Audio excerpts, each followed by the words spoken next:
64,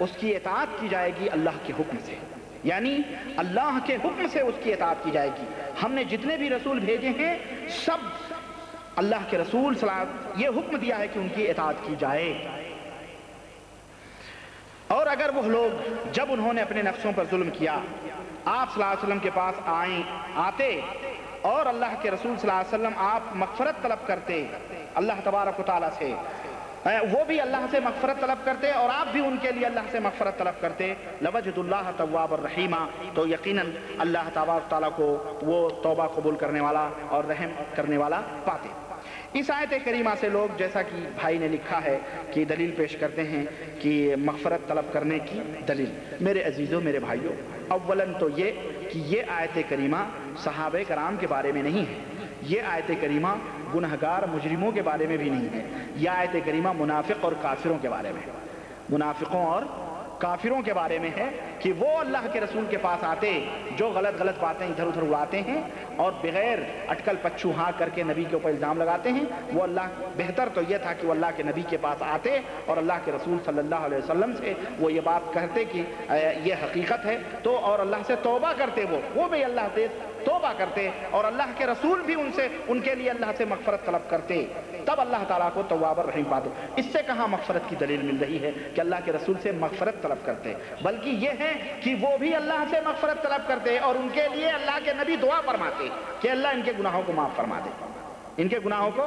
معاف فرما دے۔ تو اس میں بے شک ہمارا یہ عقیدہ ہے کہ آج بھی اگر کوئی شخص جا کر کے یعنی اگر رسول زندہ ہوتے اور آپ جا کر کے یہ کہیں کہ اللہ کے نبی میرے لیے دعا فرما دیں کہ اللہ مجھے گناہوں سے معاف، تو یقیناً آج بھی کسی عالم سے آپ کہہ سکتے ہیں کہ ہمارے لیے دعا کر دیں کہ اللہ مجھے روزی دے دے، اللہ مجھے اولاد دے دے۔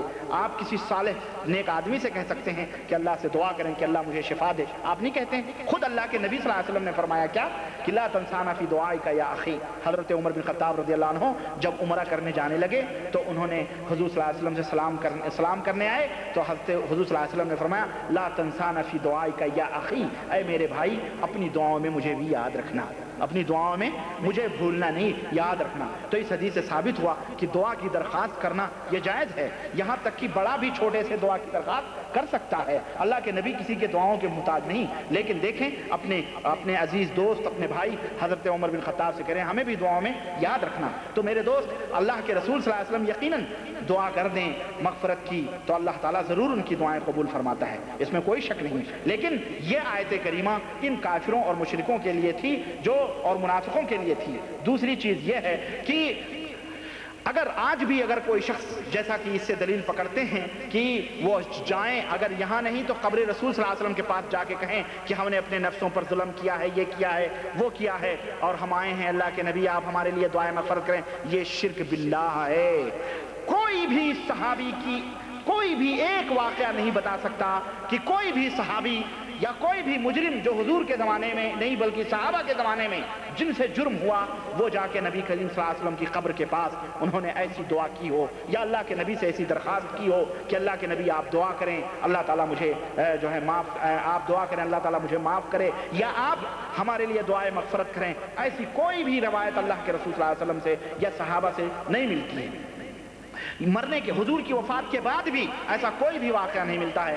ایک اندھے کا واقعہ لوگ بیان کرتے ہیں وہ بھی ضعیف واقعہ ہے اور وہ بھی درست نہیں ہے۔ بعض لوگ یہ بھی واقعہ بیان کرتے ہیں کہ وہ پتہ نہیں کیا قبر پانی بارش نہیں ہو رہی تھی تو کہا کہ جا کے وہ قبر رسول صلی اللہ علیہ وسلم کھول دو اور چھت کھول دو تو اوپر سے بارش ہوگی، تو حضور کی قبر کھولی اور چھت کھولا تو بارش ہوئی۔ یہ الزام ہے، فریب ہے، جھوٹ ہے، سراسر کذابوں کی روایات ہیں، باطل حدیثیں اس سے دلیلیں پکڑتے ہیں۔ تو میرے بھائیوں صحیح حدیثیں موجود ہیں، صحیح مسلم کی حضرت عمر بن خطاب رضی اللہ عنہ کے زمانے میں قحط سالی ہوئی پر حضرت عمر بن خطاب نہیں گئے، نبی کریم صلی اللہ علیہ وسلم کے صحابی تھے، یہ نہیں گئے حضور کی قبر کے پاس کہ حضور امت پیاسوں مر رہی ہے آپ دعا کرو اللہ تعالیٰ سے یا آپ ہی بارش اتار دو، اللہ سے دعا کروا کے بارش اتار دو، اور وہ نہیں گئے بلکہ حضرت عمر بن خطاب میدان میں نکلے اور وہاں اللہ تعالیٰ سے دعائیں کی اور اللہ کے اور بارش نازل ہوئی۔ کوئی بھی صحابی نہیں جاتا تھا، تو وہ صحابی تھے، وہ موحد تھے، وہ جانتے تھے کہ اللہ کے رسول صلی اللہ علیہ وسلم اب قبر کے اندر چلے گئے،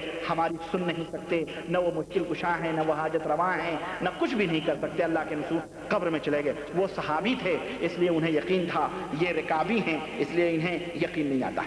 رکابی کبھی ان کو یقین نہیں آئے گا. سمجھ رہے ہیں؟ تو اللہ تعالیٰ ہدایت عطا فرمائے. تو میرے عزیزوں، میرے بھائیوں، یہ چیز غلط ہے، یہ عقیدہ رکھنا یہ قرآن اور سنت کے خلاف ہے، خود سیرت اور صحابہ کے بھی خلاف ہے. لوگ کہتے ہیں کہ اللہ پاک نے دنیا بنانے سے پہلے اپنے نبی کو بنا کر رکھا، اور یہ بھی کہتے ہیں کہ اللہ نے میں نے محبوب محمد صلی اللہ علیہ وسلم کے لیے دنیا بنایا. آپ اس میں قرآن اور حدیث کی روشنی سے بتائیں. میرے بھائی، یہ دو حدیثیں خاص طور سے لوگ بیان کرتے ہیں، اور ہمارے پاس ایک ورقہ جدہ سے ایک بھائی نے ہمیں بھیجا ہے، اس کے اندر تبلیغی نصاب، فضائل درود شریف اور مدح قاسم نانوتوی صاحب جو بانی دارالعلوم دیوبند ہے. بات آتی ہے تو نام لینا پڑتا ہے، مر گئے بزرگ ہیں، ہم کسی اور کو برا بھلا نہیں کہتے بھائی، تو نام آیا ہے تو اس لیے لے رہے ہیں. ان کے 60 اشعار فضائل درود شریف تبلیغی نصاب کے اندر موجود ہیں. ان اشعار میں بھی ان حدیثوں کا ذکر کیا گیا ہے. اور بیچارے یہ جو رکابی لوگ ہیں، سنی رکابی، یہ لوگ تو لیتے ہی ہیں، یہ تو ان کی تو مذہب کی بنیاد ہی یہی ہے. تو یہ تو کہتے ہی ہیں کہ اللہ کے رسول صلی اللہ علیہ وسلم نے فرمایا کہ اول ما خلق اللہ نوری وکل الخلائق من نوری وانا من نور اللہ، کہ سب سے پہلے اللہ تعالیٰ نے میرے نور کو پیدا فرمایا اور پوری مخلوق میرے نور سے ہے اور میں اللہ کے نور سے ہوں. اسی طرح سے دوسری حدیث یہ پیش کرتے ہیں کہ لولا کلمہ خلقت الافلاک والارضین، کہ اللہ کے نبی نے فرمایا کہ اللہ تعالیٰ نے فرمایا ہے کہ اگر اے نبی اگر تمہیں نہ پیدا فرماتا تو میں یہ زمین آسمان کو نہ پیدا فرماتا. تو میرے دوست، میرے عزیز، میرے بھائی، یہ ساری کی ساری حدیثیں جھوٹی کذب ہیں، افترا ہیں. اور اللہ کے رسول صلی اللہ علیہ وسلم نے فرمایا کہ من کذب علی متعمدا فلیتبوأ مقعدہ من النار، کہ جو میرے اوپر جان بوجھ کے جھوٹی تہمت لگائے، جھوٹی باتیں میری طرف منسوب کرے جو میں نے نہیں کہی ہیں، فلیتبوأ مقعدہ من النار، تو اسے چاہیے کہ اپنا ٹھکانہ جہنم بنا لے، اس کا ٹھکانہ جہنم ہے. تو یہ جھوٹی حدیثیں گڑھنے والے اور اس کے اوپر عمل کرنے والے، یہ سارے کے سارے لوگ وہ ہیں. اللہ تعالیٰ ہمیں اور آپ کو بچائے، ایسے لوگ جہنم میں جانے والے ہیں اگر بغیر توبہ کے مر گئے. اس لیے میرے دوست، یہ سب جھوٹی حدیثیں ہیں. اللہ تبارک تعالیٰ کی منشا اور اس کی جو ہے مرضی. دوسری بات جو اس میں پہلا سوال یہ ہے کہ اللہ نے اپنے نبی کو بنایا اور اپنے پاس رکھا. یہ اصل میں یہ میں نے کیسٹ سنی ہے نا، اپنے پاس رکھا. کہاں رکھا؟ لامکاں میں رکھا. وہ مکاں کیا ہے؟ میرے پاس ایک خواجہ غریب نواز، دیکھیں بات آتی ہے تو کہنا پڑتا ہے، حقیقت ہے یہ. خواجہ غریب معین الدین چشتی صاحب کی ایک کتاب ہے. اب آپ لوگ اسے ہم کہتے ہیں تو آپ لوگ کہو گے جی یہ بکتے ہیں. میرے بھائیوں، میں کوئی بھی اگر اس میں موجود ہے اپنے سنی بھائی ہوں، سب سنی ہیں الحمدللہ، ہم بھی اہل سنت والجماعت ہیں، آپ بھی اپنے آپ کو سنی کہتے ہو تو ٹھیک بات ہے، اچھی بات ہے. تو ایک بات آپ سن لیں کہ ہم کسی کے دشمن نہیں اور ہم حق بات کے متلاشی ہیں. ہمارے پاس ایک کتاب ہے اور انشاءاللہ تعالی میں موجود ہے اسی ہمارے آفس کے اندر، مکتوبات خواجہ معین الدین چشتی، خواجہ بختیار کاکی رحمۃ اللہ علیہ جو ان کے خلیفہ ہیں، ان کے پاس انہوں نے وہ خط لکھے ہیں. اس خط کے اندر انہوں نے ذکر کیا ہے کہ حضرت ایک حدیث، انہوں نے بڑی لمبی حدیث ذکر کی ہے، اور میں کبھی انشاءاللہ تعالیٰ ہو سکتا ہے کل جمعہ ہے، کل کے خطبے میں بھی میں اس کو سمیٹوں انشاءاللہ تعالیٰ. تو اس کے اندر یہ ایک واقعہ ذکر کیا ہے کہ حضرت عمر نے پوچھا کہ اے اللہ کے نبی، آپ کی حقیقت کیا ہے؟ یا رسول اللہ آپ کیا ہیں، آپ کی حقیقت کیا ہے؟ تو اللہ کے رسول صلی اللہ علیہ وسلم نے فرمایا انا